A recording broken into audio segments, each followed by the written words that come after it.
Shalom dan selamat hari Minggu buat kita semua. Terima kasih buat anugerah dan kebesaran Tuhan yang selalu bisa mempertemukan kita, yang selalu memberikan kesehatan, kekuatan kepada kita sehingga kita bisa berkumpul kembali di hari Minggu ini untuk memuji dan menyembah Tuhan. Baiklah, sebelum kita mendengarkan sabda kebenaran dari para firman Tuhan, mari kita bersatu dalam doa.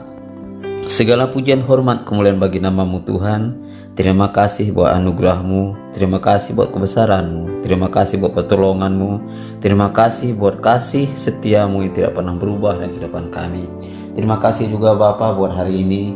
Hari ini adalah hari yang terbaik yang Tuhan berikan, dan sesuatu yang baik sudah pasti terjadi hari ini dalam kehidupan kami. Bapa, pada saat ini kami akan belajar tentang firman-Mu. Buatlah firman-Mu bertumbuh dan berbuah dalam diri kami, sehingga hidup kami semakin hari semakin mencerminkan apa yang Tuhan perbuat dalam kehidupan kami.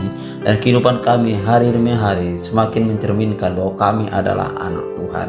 Terima kasih Bapa, terima kasih Yesus, terima kasih Roh Kudus. Haleluya, amin. Salam Bapak Ibu Saudara yang saya kasihi Tuhan. Dan pada hari ini kita akan belajar kembali tentang firman Tuhan, yaitu di mana kita sebagai manusia atau kita sebagai ciptaan Allah yang sempurna, yang serupa dengan gambar Allah, hidup kita harus menunjukkan suatu perubahan. Atau saya memberi tema pada hari ini adalah perubahan hidup. Artinya sesuatu yang hidup sudah pasti dia akan bisa berubah, terkhususnya bagi manusia yang Tuhan ciptakan serupa dengan gambar dan rupa Allah. Bapak Ibu Saudara yang saya kasihi Tuhan, hidup manusia selalu berputar dari kehidupan yang mapan menjadi tidak mapan, dari kehidupan yang nyaman menjadi tidak nyaman. Tetapi yang jelas esensial adalah kehidupan yang tadinya merupakan hal yang biasa menjadi tidak biasa lagi. Bahkan peraturan, ketentuan, kebiasaan lama sudah tidak bisa lagi digunakan karena sudah tidak lagi bermanfaat. Dalam setiap roda kehidupan manusia, terjadinya perubahan adalah hal yang biasa. Namun Rasul Paulus menjelaskan dalam bacaan atau dalam Alkitab, cara berpikir manusia harus bertumbuh, harus berbuah, terutama tentang keselamatan oleh kasih karunia Yesus. Bapak Ibu Saudara yang saya kasihi Tuhan, pada umumnya manusia sulit untuk menerima perubahan dalam hidup, terutama perubahan yang gratis. Seperti tadinya yang saya katakan di atas, atau perikop firman Tuhan adalah firman Tuhan menginginkan hidup kita berubah. Namun pada saat ini saya ingin mengatakan kepada kita bahwa Tuhan berbicara tentang iman Kristus sebagai jalan keselamatan. Namun terkadang sangat sulit untuk kita menerima bahwa keselamatan itu hanya dalam Tuhan. Tetapi pada hari ini saya ingin menekankan kepada kita bahwa kasih karunia Tuhan Yesus dan hubungan kita dengan Tuhanlah yang memampukan saya dan saudara untuk berubah cara pikir kita, pola hidup kita, kekristenan kita, dan apa yang baik dan apa yang berguna baru dapat dimengerti saat kita memiliki hubungan yang intim dengan Tuhan, yaitu melalui doa dan pembacaan firman Tuhan. Oleh karena itu Bapak Ibu Saudara yang saya kasihi Tuhan, hari ini kita akan belajar beberapa bagian bagaimana supaya hidup kita bertumbuh dan berbuah dalam Tuhan, atau bagaimana supaya hidup kita berubah. Yang pertama yang harus kita pahami adalah perubahan hidup adalah suatu keharusan. Perubahan hidup adalah suatu keharusan. Kita bisa lihat di dalam Matius pasal 9 ayat yang ke-17. Matius 9 ayat yang ke-17 berbunyi demikian. Begitu pula anggur yang baru tidak diisikan dalam kantong kulit yang tua, karena jika demikian kantong itu akan sobek, akan koyak, sehingga anggur itu terbuang dan kantong itu pun hancur. Tetapi anggur yang baru disimpan orang dalam kantong yang baru pula, dan dengan demikian terpelihara kedua-duanya. Bapak Ibu Saudara yang saya kasihi Tuhan, di sini sangat jelas firman Tuhan menekankan kepada kita bahwa suatu keharusan artinya adalah jika kita tidak berubah, maka hidup kita hidup dalam hidup yang lama. Tetapi jika kita tidak berubah, maka hidup kita tidak akan berkembang dan tidak akan pernah maksimal.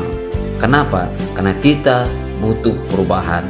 Sebagai contoh adalah ketika kita lahir, masa pertumbuhan kita, perkembangan kita, itulah perubahan. Itu perubahan secara jasmani, tetapi perubahan secara rohani pun harus keluar dan harus muncul di dalam diri kita. Mungkin dulu sebelum kita terima Tuhan Yesus, mungkin dulu sebelum kita kenal Tuhan Yesus, mungkin dulu sebelum kita percaya kepada Tuhan, banyak hal yang ada dalam hidup kita. Mungkin kita seorang perokok, seorang peminum, seorang penjudi, seorang pembohong, seorang pendendam, seorang pemarah, dan seorang yang tidak memaafkan. Tetapi ketika kita sudah menerima Yesus sebagai Tuhan dan Juru Selamat dalam hidup kita, itu harus kita ubah, itu harus kita tinggalkan. Kenapa? Karena hidup kita sudah di dalam Tuhan. Bagaimana hidup yang dalam Tuhan? Yaitu perubahan karakter. Kita harus menjadi orang yang sabar, kita harus menjadi orang yang baik, kita harus menjadi orang yang mengasihi. Karena Tuhan berfirman, kasihilah sesamamu manusia seperti dirimu sendiri. Artinya ketika kita terima Tuhan Yesus dan ketika kita percaya bahwa Tuhan adalah satu-satunya Juru Selamat dalam hidup kita, kita harus merubah pola pikir kita. Kita harus merubah sikap kita. Kita harus merubah cara pandang kita kepada orang lain. Artinya Bapak Ibu, itu harus kita munculkan, itu harus kita perlihatkan bahwa Yesus yang ada dalam diri kita harus kita perlihatkan bahwa hidup kita berubah dari hidup yang lama. Kenapa? Karena Yesus telah membawa kita daripada kegelapan kepada terangnya yang ajaib. Artinya ketika kita dibawa Tuhan, ketika kita diangkatkan Tuhan dari kegelapan kepada terang yang ajaib, perbuatan kita harus menunjukkan bahwa kita adalah anak Allah. Oleh karena itu Bapak Ibu Saudara yang saya kasihi Tuhan, perubahan hidup dalam diri kita itu adalah suatu keharusan yang harus kita ubah. Kita harus belajar berpikir bahwa Yesus itu dahsyat. Kita harus belajar berpikir bahwa Yesuslah yang memenuhi setiap kebutuhan kita. Kita harus belajar berpikir bahwa Yesus akan selalu menolong dan menyertai saya. Kita juga harus berpikir bahwa Yesus adalah Tuhan yang penyembuh. Kita juga harus berpikir bahwa Yesus adalah Bapa yang baik. Itulah pikiran kita. Kita harus ubah itu. Kita harus ubah mindset kita. Pikiran kita tentang Yesus. Siapa itu Yesus yang telah mati bagi kita, yang telah menyelamatkan kita, yang telah turun ke dunia untuk menunjukkan kasihnya kepada kita. Dan yang kedua Bapak Ibu yang perlu kita pelajari, bagaimana supaya perubahan hidup itu nampak dalam diri kita. Yang kedua adalah perubahan hidup menuntut suatu tekad untuk meninggalkan hidup yang lama. Itulah yang saya katakan tadi. Ketika kita menerima Yesus, hidup kita harus berubah. Dan perubahan hanya akan terjadi ketika kita melangkah keluar dari zona nyaman. Tuhan telah memilih dan menetapkan hal terbaik, bahwa lebih dari apa yang kita pikirkan, lebih dari apa yang kita bayangkan, dan lebih dari apa yang kita doakan, Tuhan telah sediakan. Tetapi jika Anda dan saya pernah melangkah untuk meraihnya, kita akan mendapatkan perubahan itu. Bapak Ibu, kita bisa melihat ini di dalam Efesus pasal yang pertama ayat yang keempat. Efesus pasal yang pertama ayat yang keempat, sebab di dalam Dia Allah telah memilih kita sebelum dunia dijadikan, supaya kita kudus dan tak bercacat di hadapan-Nya. Lihat, kenapa kita harus berubah?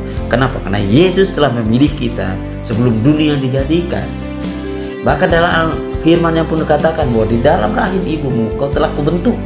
Artinya Tuhan telah menenun kita, telah menjadikan kita, telah mengangkat kita supaya apa? Supaya kita kudus dan tak bercacat di hadapan-Nya. Di hadapan siapa? Di hadapan Allah. Bapak Ibu Saudara yang saya kasih dalam Tuhan, artinya perubahan hidup menuntut suatu tekad. Artinya kita harus mempunyai tekad, tetapi bukan dengan kekuatan kita. Kita harus mempunyai tekad dengan apa? Dengan kekuatannya Tuhan. Supaya apa? Supaya hidup kita bisa diubahkan. Kenapa? Karena kalau kita tidak berubah, maka kita akan menjadi orang yang stagnan. Artinya tidak ada kemajuan, tidak ada kemunduran. Tetapi kita sebagai orang percaya, sebagai anak Tuhan, kita harus maju ke depan. Kita harus melangkah dan melangkah. Kenapa? Karena Tuhan telah menetapkan langkah-langkah orang yang percaya kepada-Nya. Bahkan Tuhan bilang, masa depan kita ada dalam tangan Tuhan. Kalau kita tahu masa depan kita ada dalam tangan Tuhan, kita harus melangkah, kita harus menatap masa depan itu bersama dengan Tuhan. Dan bagaimana supaya itu bisa terjadi? Kita tanamkan diri kita dan kita sadarkan diri kita, oh Yesus melangkah bersama dengan kita, Yesus berjalan bersama dengan kita, Yesus memegang tangan kita, dan Yesuslah yang menuntun kita langkah demi langkah untuk kita mencapai tujuannya Tuhan, untuk kita mencapai maksud yang Tuhan inginkan dalam kehidupan kita. Oleh karena itu Bapak Ibu Saudara yang saya kasihi Tuhan, mari kita hidup untuk memiliki tekad yang berubah di dalam Tuhan. Sekali lagi saya tekankan, ketika kita ingin berubah, jangan dengan kekuatan kita. Kalau kita ingin berubah dengan kekuatan kita, kita tidak akan pernah berubah. Kenapa? Karena kita memiliki kelemahan. Tetapi kalau kita ingin berubah oleh karena Yesus yang ada dalam diri kita yang kita andalkan, maka perubahan itu akan permanen. Perubahan itu akan nyata dan perubahan itu akan nampak. Kenapa? Karena Yesus yang ada dalam diri kita yang memampukan kita untuk melakukan hal-hal yang baik, untuk melakukan hal-hal yang Tuhan inginkan. Itulah yang kedua yang bisa kita lihat pada hari ini, kenapa Tuhan menginginkan perubahan hidup dalam diri kita. Dan yang ketiga Bapak Ibu Saudara yang saya kasihi Tuhan, perubahan hidup dapat terjadi jika kita jadikan Yesus Kristus sebagai pengusaha dalam hidup kita. Mari kita lihat di dalam Roma 6 ayat yang ke-16. Roma 6 ayat yang ke-16 berbunyi demikian. Apakah kamu tidak tahu bahwa apabila kamu menyerahkan dirimu kepada seseorang sebagai hamba untuk menaatinya, kamu adalah hamba orang itu yang harus kamu taati, baik dalam dosa yang memimpin kamu kepada kematian, maupun dalam ketaatan yang memimpin kamu kepada kebenaran.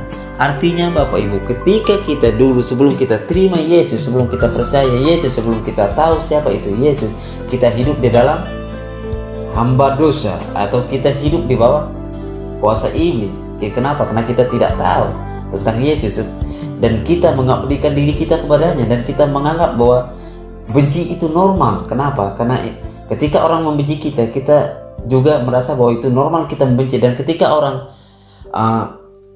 contohlah, ketika orang tonjok kita itu normal bagi kita untuk membalas. Tetapi ketika kita hidup dalam Tuhan, itu harus kita ubah. Kenapa? Karena kita sudah di bawah Tuhan dan kita telah menyerahkan diri kita kepada Tuhan, dan kita harus tahu bahwa pembalasan adalah haknya Tuhan. Dan di sini saya ingin jelaskan kepada kita bahwa perubahan hidup yang sesungguhnya bukanlah tentang bersifat sementara, tetapi terus menerus. Perubahan yang terus menerus hanya akan terjadi jika hidupmu dikuasai oleh Yesus atau Kristus, atau ketika hidup kita dipimpin oleh Tuhan, maka perubahan itu akan otomatis berubah demi berubah, yaitu berubah kepada yang lebih baik.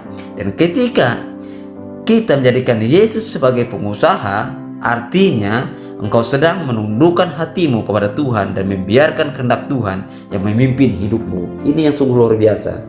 Ketika kita sadar dan ketika kita pahami bahwa kita tidak memiliki kekuatan apa-apa, kita tidak memiliki daya tarik apa-apa, kita tidak memiliki sesuatu yang bisa kita banggakan. Artinya disitulah kita bisa serahkan hidup kita sepenuhnya kepada Tuhan. Sehingga apa? Sehingga Tuhan sepenuhnya bisa menguasai kita, bisa menuntun kita, bisa mengajarin kita kepada kehendak Tuhan yang seperti yang saya katakan tadi, itu masa depan yang penuh pengharapan.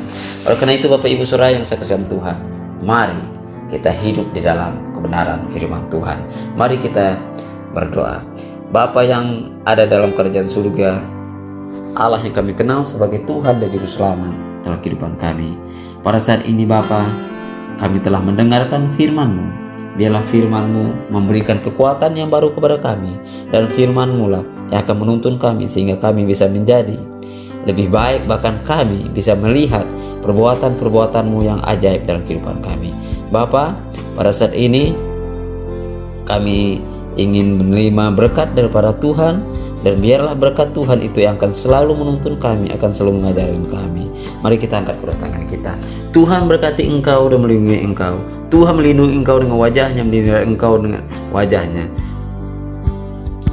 Mari kita angkat kedua tangan kita. Tuhan berkati engkau dan melindungi engkau. Tuhan menyinari engkau dengan wajahnya dan memberi engkau kasih karunia. Tuhan menghadapkan wajahnya kepadamu dan memberi engkau damai sejahtera. Pulanglah sidang jemaat dengan berkat Abraham, Ishak dan Yakub. Biarlah berkat kedamaian, ketenangan, damai sejahtera dan sukacita Allah akan selalu mengikuti kita mulai pada saat ini sampai Yesus datang yang kedua kali. Tuhan Yesus memberkati. Amin.